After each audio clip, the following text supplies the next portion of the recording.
Please like this video. It will really help this story reach as many people as possible. Thank you so much for your support. The invitations were in a shoebox behind a tangle of scarves she never wore. Thick paper, silver foil, embossed names like a small-town gala trying to look big. One card had my name. The other had hers. Same address, same dress code, same intimate home gathering. I hadn't heard a word. I brought one to the kitchen. She was dressed too polished for errands, heels that don't like grocery store floors, blazer that says, "Catch me under good lighting." Mail for me. I held up the card. She drew a smile like she'd practiced in a mirror. "Oh, that. It's nothing. Couple people from work. You'd hate it. Funny. It looks like I'm invited. It's a courtesy thing. They print pairs for everyone. Don't take it literally." She slid past me to the sink, straightening a dish towel that didn't need straightening. "You going?" "Probably dropping in, saying hi. Networking. I won't be late." The towel became perfectly symmetrical. "You don't have to stress about it." "I don't," I said. "Go." Her eyes flashed, irritation tucked under that trained smile. She pecked my cheek like you tap a microwave button and grabbed her tote. If I'd known where that quiet go was headed, I'd have bought a better pen for the paperwork. I set the invitation down and opened my laptop. I'm a real estate analyst. I live in spreadsheets and public records. People post more than they should. The host had a public event thread. Curated photos of candles and charcuterie, flawless kitchen island, faces tagged. I scrolled the guest list. There he was, Colin Pierce. Once upon a time, Jenna's story about him was a cautionary tale, the man of my mistakes. Curious to get an invite with my name on it, and then hear you'd hate it. I didn't text her. I didn't argue. I waited. Night lifted off the city like a lid. Around 10, I drove to the address. Modern box, black siding, glass panels catching reflections from patio lights. Cars lined the curb. Laughter floated over the fence. I parked a block away and walked past like a neighbor with a dog I didn't own. Through a narrow gap in the fence, I had a clean angle on the patio. She was there, relaxed in a way I hadn't seen at home in months. That loosened laugh. Hand on her wrist that wasn't hers to adjust. She brushed a fingertip against the edge of a man's jacket, smoothing nothing at all. The man, Colin, stepped half a pace back. Polite, distant. He looked bored. I didn't go in. I didn't take pictures. I turned and left. Scene 1 ended with me driving home, the invitation still on the counter where I'd left it. What I'd change next wasn't a speech. It was scheduling. Morning, I made eggs, ate standing up, and went to my office early. I didn't ask how her night was. I didn't do soft landing or hard questions. Silence in a marriage can be a guilt trip or a boundary. Mine was the second. At lunch, I called a name I'd been given months back by a client who liked my head for risk. If your personal life ever needs a contract brain, call Dana Ortiz. Her assistant picked up. Ortiz Law. I'm Mark. I need a pre-split consult. Not a war. A plan. Tomorrow, too, she said. Bring access. We'll make piles. I slept like a man with his shoes lined up. That alone told me how overdue this was. She watched me that night at dinner like she was spotting new paint on a wall. I used the good knife on a steak, did the dishes without announcing them, and sat across from her. You're different, she tried. You've got a secret? I stopped being the only person here without options, I said, folding a towel once and hanging it. That's all. That's cryptic. She tilted her head. Is this about last night? It wasn't a big deal. Then it won't be a big deal that I won't be at things that aren't big deals, I said and let it hang. She measured me. You're being weird. Or just less available. Her lips parted, closed, parted again. Okay, she said, voice softer. I'll skip the next one, if it's important to you. There was the first soft landing. She set a cup of coffee near my laptop later, an apology dressed as caffeine. I took it. I didn't rearrange my week. Next day, Dana's office was small, efficient, no diplomas on the wall, just a framed map of the city. Dana was short, direct, sleeves rolled to elbows. Her handshake told me she played pickup basketball at some point and still boxed on Saturdays. Tell me the lay of the land, she said as I sat. Money's clean. House in both names. She consults from home. I cover most fixed costs. No kids. Signs of boundary drift. You looking to save it or secure yourself? Secure first. After that, we'll see. Good. Victor, she called, and a guy in his 20s slid in with a legal pad. Victor's going to walk you through our pre-split checklist. You don't fall, you deploy a parachute. Victor grinned. We separate access, map assets, close leaks. We don't make threats, we make folders. Sounds like my day job, I told him. For an hour we identified accounts, autopays, shared cards, her business expenses. He flagged travel charges from her card that ran counter to the story she told. Not proof of anything, just a pattern. Premium seats, boutique hotels when she said workshop day trip, cash withdrawals that coincided with her girl's lunch. We were building a timeline, not a case. You don't owe me drama, Dana said when we finished. You owe yourself clarity. You act calm, you act once. I walked out lighter. Clarity isn't a feeling, it's an address. At home I move quiet. I iron shirts on Sunday, shave with the razor I ignore when I'm lazy, polish my shoes. I pushed back my return time a notch. I didn't check in. I didn't hover. I answered when she spoke. I didn't fill the air. People think changing a relationship needs fireworks. It needs scheduling and standards. She probed over a salad. Are we okay? We're accurate, I said. I like accurate. Let me pause the story for just a second. If you're still listening, please hit the like button on this video. It really helps YouTube show this story to more people. Thank you so much for the support. Now let's get back to the story. You're not funny. I'm not trying to audition. She prodded the arugula around. So you just withdraw? That's your fix. I'm choosing where I show up. I took my plate to the sink. Don't worry. I'm not going to be mysterious. I'm just not the only person waiting by the door. She took a breath like she wanted to fight, and then she didn't. I can work with honest, she said. Soft again. It sounded nice. It bought nothing. 2 days later, my phone buzzed at 11 a.m. while I was reviewing absorption rates for a client's apartment project. Going with Colin. He had an extra ticket, just to get out of town for a weekend. Don't be dramatic. A green suitcase went missing from the hall closet. The stupid one she called her escape pod. I called when my meeting ended. She picked up in the elevator. The echo gave it away. Hey, she said breezy. I'm boarding. Can we not do a whole thing? You made a plan, I replied. Enjoy it. Mark, it's not like that. He had a spare. I'm emotionally suffocating here lately. You've kind of disappeared. I need air. Don't take it personally. You chose the person and the timing. That's personal. You're being old-fashioned. I'm being literal. Can you stop with this tone? It's a weekend, she said, a brittle laugh. I'll be back. Maybe we can talk like normal humans. We can talk like normal humans now, I said. Here's me being normal. Enjoy your trip. No check-ins needed. Silence from her end stretched.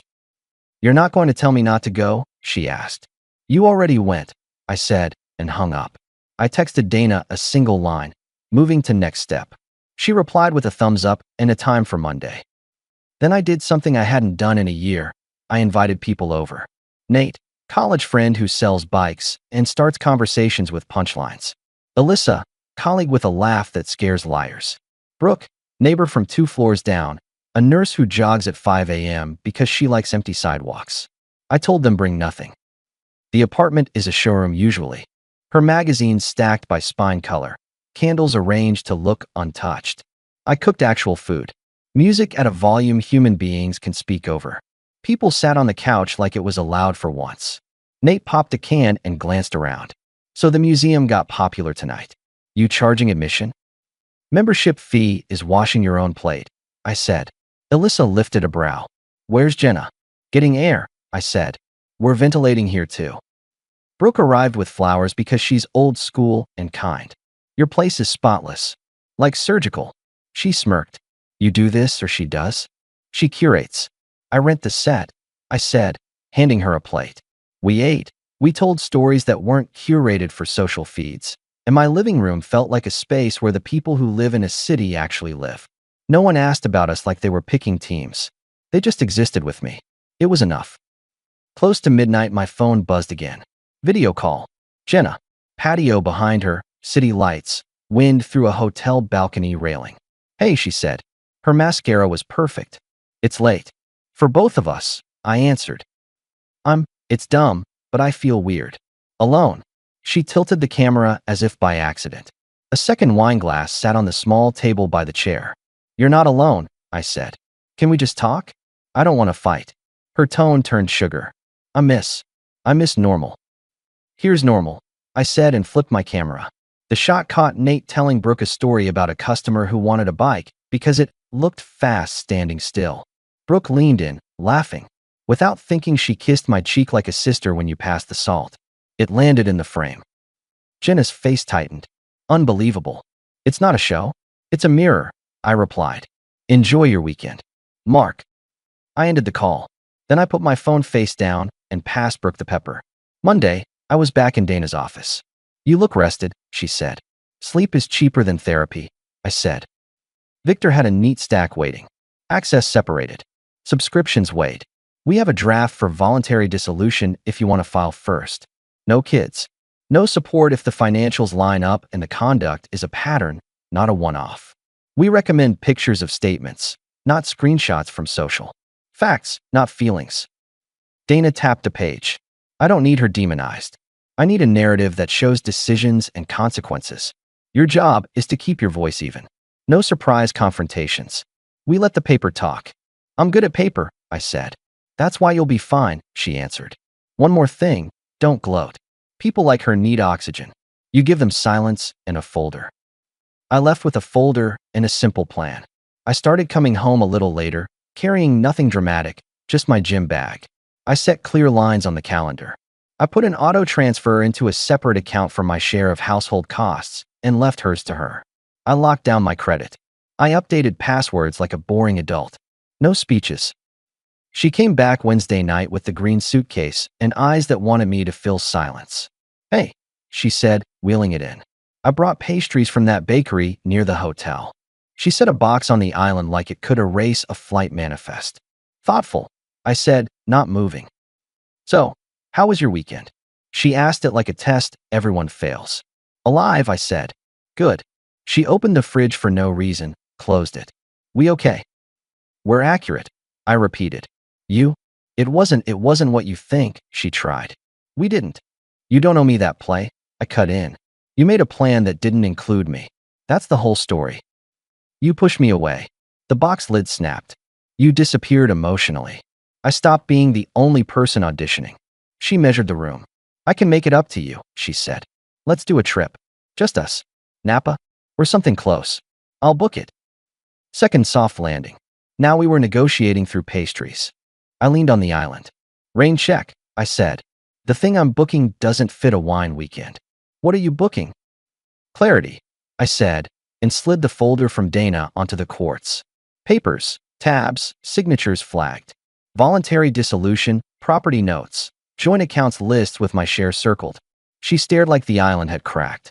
What is this? She asked. What it looks like. I didn't raise my voice. This wasn't take a weekend to think. This was a test. You ran it. You failed it before the suitcase left the closet. That's unfair. Unfair is hiding paired invitations and telling me I'd be bored like I'm an intern. I tapped the top page. This is a boundary, not a punishment. You don't lose your dignity here. You forfeit access. She blinked. Tears threatened, not because she was broken, but because tears changed the conversation. You replaced me in 2 days? She flicked at the air. That woman in the video. Don't talk about Brooke. She's not a prop in your scene, I said. She's a neighbor who eats and laughs like a person. She didn't vanish with a man who used to be your story about what not to do. Colin is a friend, she insisted, voice sharpening. He's a flashlight, I said. You aimed it at yourself to see if you were still interesting. She swallowed. You're being cruel. No, I'm being accurate, I said, steady. You disappeared. You chose him. You broke us. Mark, think about this. She touched the folder and then snatched her hand back like it burned. A divorce? Over a weekend. Over 6 months of one-way decisions. I pushed a pen toward her. I'm not chasing you around a patio with my dignity in my hands. We do this clean. You keep your business. I keep the house. We each keep what we built before we met. I'm not seeking anything from you. You'll regret this, she said. I don't collect regrets. I collect deeds. She stared, then tried a new angle. Let's talk to someone. A counselor. I'll go. I'll do the talking. I'll own my part. Please. There was a version of me from a year ago who would have jumped at that, grateful for the word own. The version in front of her had slept 8 hours Sunday night. I already talked to someone, I said. A grown-up with a checklist. I told you I like accurate. She stood there, chest rising, falling. Then she laughed, a flat sound. You're proud of yourself. I'm done with myself being the only adult in the room. I slid the top page closer. Sign where it's flagged. Or don't. But understand the motion is filed either way. She didn't sign that night. It wasn't about ink. It was about gravity finally showing up. The next weeks were mechanical. Dana filed. Papers served. Her response arrived with predictable edits. We met with Judge Ramirez, a bench I didn't need to admire to respect. No dramatic speeches, no aisle standoffs. Just facts. Ramirez looked like a man who values mornings. No kids. Joint residence. No support requested by petitioner, he noted. We are here to apportion property and confirm consent. Let's keep it efficient. Dana nodded. We have a timeline of financial independence and documented unilateral trips funded outside their shared budget. We're not alleging misconduct. We're establishing pattern. Jenna's counsel tried soft. These were personal wellness trips. There's no allegation of harm. Ramirez glanced over his glasses. The allegation is not harm. It's unilateral decision-making inconsistent with a shared household. Let's stick to the ledger. Victor's folder worked like a metronome. Dates, withdrawals, itinerary overlaps with workshops. The pair of invitations she pretended were courtesy prints. Texts where she wrote to a friend, he won't notice I'm gone. The last one came from a cloud backup I did not hack.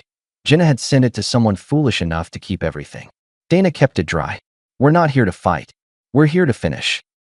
Ramirez made notes. Residence stays with petitioner. Separate accounts stand. No periodic support. Each keeps business assets. Clean break. Jenna whispered to her attorney at that, eyes wide. She looked at me like a person who just remembered where the floor is.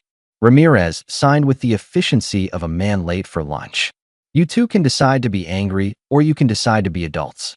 Today I saw one adult. Don't test me with future filings. Outside, Dana shook my hand. You did what you said. You acted once. Thanks for the parachute, I said. Victor grinned. You'd be surprised how many people try to flap their arms instead. I've watched enough roofs to know falls don't ask permission, I said. I didn't throw a party. I went home. The house felt different. Not lighter, just honest. I ordered a basic table that didn't match her aesthetic. I ate on it. I worked on it. It held weight like a thing meant to be used. 3 weeks later, I got a text from an unknown number with the kind of ASCII smile face people use when they don't know what to say. It was Colin. Coffee. We met at a bakery that didn't match anyone's feed. He was taller than in the patio pictures, thinner, polite. Appreciate you meeting me, he said. You reached out, I answered. He wrapped his hands around a paper cup. I wanted to say something face to face. I didn't come back to cause a mess. She DM'd me months ago about a work thing. Slid into memories. I kept it high level. That party? She played it like nostalgia. I didn't want to be in the middle of your home. You weren't, I said. You were a streetlight. She stood under it. He nodded, relieved. I didn't respond to the trip thing the way she wanted. It was more choreography than connection. That's why I did the half step back. I'm not this guy anymore. I saw the half step, I said. That's why I went home instead of through a door I didn't need to go through. He looked at me, measuring. You handled it cleaner than I did when I was your age. I'm not your age, I said. But thanks. He smiled. If it helps, she told someone that you wouldn't notice if she left. He winced. I think she believes attention is oxygen. No attention equals no air. I gave her a door that leads outside, I said. Plenty of air out there. We talked a few more minutes. He stood to leave. You'll do fine, he said. You look like a man who likes quiet mornings. I like accurate, I said. Quiet comes with it. Quiet mornings happened. Work went well. A developer who liked what I did on a stalled project offered me a new contract at better money, fewer meetings. I bought a used truck because I missed owning something that could carry lumber. Nate and I rebuilt the wobbly fence around the little back patio of my place. The one she once insisted needed only a photo of a fence. Brooke texted the week I moved some of Jenna's remaining boxes into the storage unit. Want help, she wrote. I said sure. She carried the light ones, and I took the heavy ones, and nobody tried to turn it into a metaphor. We grabbed tacos after, and she talked about a travel nurse program she was applying to. I told her to take the offer that paid slightly less but treated her like a person. She did. We started walking the neighborhood sometimes at night. Nothing theatrical happened. It felt like a life you can live. Alyssa popped by with a houseplant because she likes irony. Try not to kill this one, she said. I kill nothing, I replied, watering it like a man following instructions. Nate brought over a tool he swore would change my life. It didn't. The fence stood anyway. I heard, through a co-worker who knows someone, that Jenna moved into a studio near a social district where you can pay a cover to be seen. Her business posts slowed. The strategy sessions became life updates. The green suitcase got a lot of miles. That's all I needed to know. I didn't hate her. I just didn't subscribe. People think the last line in a story like this is a slam. Mine happened the day she came for the last of her things. She stood in the doorway of the apartment she had curated like a magazine and looked at the table I'd bought without asking. It looks practical, she said, like that was dirty. It is, I said, closing the last box. It holds whatever you put on it. She watched me lift the box. Do you ever feel like you overcorrected? I corrected, I said. I didn't swing. I just stopped auditioning. She bit her lip and looked at me like the answer might change if she kept looking. I didn't think you'd really do it. That's the point, I said. You didn't think. Her mouth opened. Closed. I carried the box to the hall. Take care of yourself, Jenna. That's it. No last word, she asked. I set the box down, met her eyes, and gave her the last word she'd get from me. This is the last word, I said, and shut the door gently because banging it would make her feel big. The apartment felt like mine. It didn't feel perfect. That helped. I cooked on a surface that had scratches. I parked a truck that had character. I got up early and liked my coffee black and the light boring. I dated when I felt like being in a room with someone who also had a life. Brooke and I tried dinner one night. It didn't turn into a movie. We laughed anyway, and she flew out for her program, and we kept it friendly. I took a long weekend with Nate to hike a trail neither of us could pronounce. We complained about our knees like men who earned the right. Some mornings I drive past dark glass boxes with perfect patios and imagine the parties. I don't judge them. I just remember the gap in the fence and the man who stepped back half a pace, and I thank whatever part of me chose to walk away and make a plan instead of making a scene. Respect is not an argument. It's an address. I'm moved.